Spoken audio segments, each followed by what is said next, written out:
زينت السماء وضعت الجبال، أمرت البحار وخلقت الجنان، سيرت الكواكب أضأت النجوم، فجرت الأنهار فأرحت القلوب.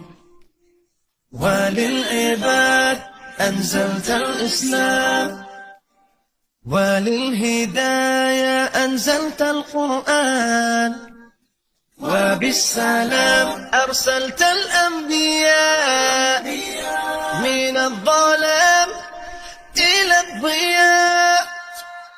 سألت حين رفعت يدي عن رحمة وسعت كل شيء، في ضف ربي أشكو إليك، لكنني